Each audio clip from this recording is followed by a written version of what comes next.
Premièrement, on va lire l'énoncé du premier exercice. C'est représenter l'action de la main sur le dynamomètre. Donc, premièrement, on doit déterminer les caractéristiques de cette force.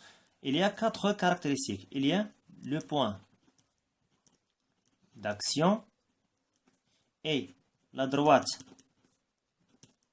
d'action et le sens et l'intensité. Donc, l'intensité de cette force. Concernant le point d'action, comme on a déjà vu dans le premier vidéo, ou bien le vidéo précédent, c'est le point de contact entre le dynamomètre et la main. Pourquoi? Parce que la force exercée est une force, comment elle est? Très bien. Elle est en le contact localisé. Donc, le point, c'est le point A. Donc, on va mettre A. Droite d'action. La droite d'action, dans ce cas, on va poser la question suivante. Où se trouve l'acteur et où se trouve le receveur? Puisque l'acteur, il est en haut et le receveur en bas, donc ça sera, comment il est? Vertical par rapport à notre plan horizontal. Donc, elle est verticale. On va mettre vertical. Et on va ajouter et passe par le point d'action. Dans ce cas, c'est A. Le sens.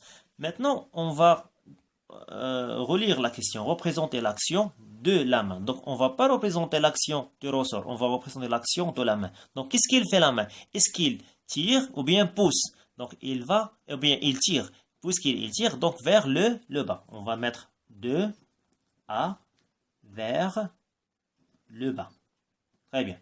Et l'intensité, elle est représentée de le dynamomètre, c'est 5 newtons. On va, par exemple, cette force, on a la représentée par vecteur F.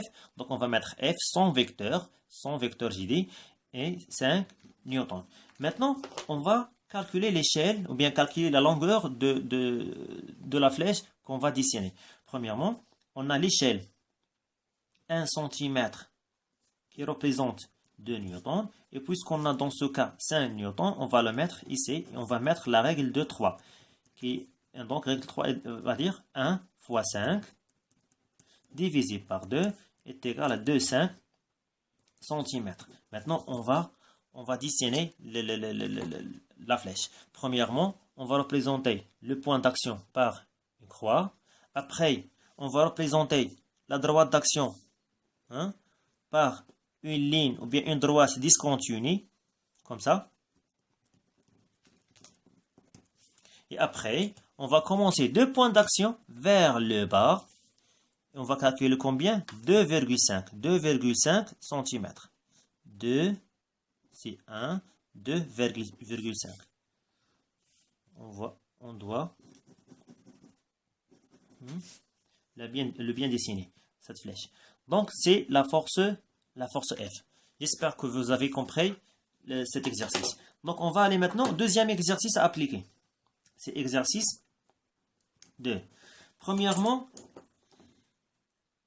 donner le bilan des forces exercices sur le corset. Donc, on a un corset qui est posé dans le sol, comme vous le voyez. On va mettre comme ça. Très bien. Donc, un corset qui est posé dans le sol. Donc, premièrement, c'est le système, on va déterminer le système à étudier. Le système à étudier. Dans ce cas, le système à étudier, c'est le corps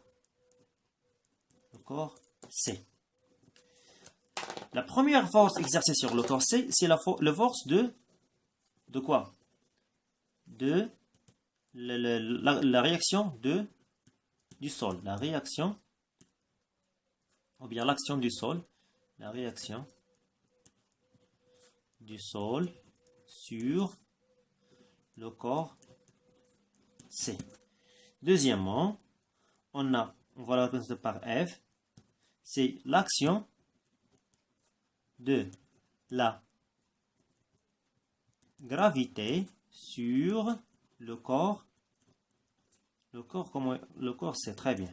Maintenant, quelle est la nature de la force exercée par l'action de sol sur le corps C? Elle est, comme vous le voyez, action en contact localisé. J'écris l'abréviation seulement. Le deuxième cas, c'est à distance répartie. À distance répartie. Pourquoi? Parce qu'on va revenir à ces natures pour déterminer le point d'action. Maintenant, petit 2, c'est représenter ces forces. Pour représenter ces forces, on doit déterminer d'abord les caractéristiques de chaque force. On a 2 forces et 4 caractéristiques. On a la force R et la force F. Il y a le point d'action, il y a droite d'action, il y a le sens et il y a l'intensité. Très bien. Donc, concernant le point R, c'est une force. Comment elle est? Force ou bien en contact réparti. Donc, puisqu'il est en contact réparti, donc le point d'action, ça sera le point ou bien le centre de la surface, le centre de la surface de contact, c'est A. Donc, la droite d'action dans ce cas, c'est vertical. Pourquoi vertical? Parce que le plan horizontal, il est en dessous et le corps, c'est en haut. Donc, ça sera vertical, passe par A. Vertical et passe par A. Le sens. Donc, qu'est-ce qu'il fait le plan horizontal? Il fait, ou bien le sol, il pousse le corps S vers le haut. Donc, de A vers le haut. Très bien. Et l'intensité dans ce cas, elle est donnée, dans les données, c'est R est égal à 150 newtons. Très bien. Dans le deuxième cas, ou bien deuxième force, on a une force à distance répartie. Donc le point d'action, c'est le centre de gravité, c'est G. L'action, ou bien droite d'action, elle est verticale, passe par G. Le sens, donc toujours la gravité, elle a un sens vers le bas, de G vers le bas. Et l'intensité, c'est F est égal à 150 newtons. Donc avant de représenter, on va prendre d'abord l'échelle qui est 1 cm qui représente combien? 50 newtons. Après on a X, 150 newtons. Donc parce qu'on a les intensités de chaque force c'est 150. Et on va mettre la règle de 3. 1 fois 150 divisé par 50 va égal à 3 cm. Donc avant de représenter, on doit obligatoirement calculer la longueur de la flèche. Maintenant, on a le plan horizontal ou bien le sol comme ça. On a le corps S. Premièrement, on va commencer par le point A qui est le centre de la surface du contact entre le sol et le corps S. C'est le point A. Deuxièmement, on va faire le point G, c'est le centre de gravité. G. Troisièmement, on va dessiner la droite d'action qui est verticale et passe par A et passe par G. Donc, il est comme ça. On va la dessiner comme ça. Avec une droite discontinue. Très bien. Maintenant, on va dessiner 3 cm à partir de A. De A vers le haut. Donc, comme ça. Donc, de A vers le haut, 3 cm. On a ici 5. Donc, on va aller 1, 2 et 3.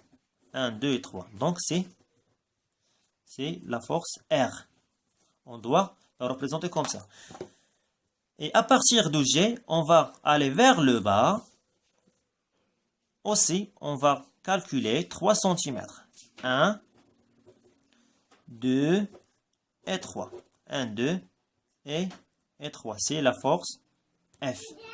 Donc, j'espère que vous avez compris ce qu'on a essayé d'expliquer. Et si vous avez des questions, mettez-la dans les commentaires.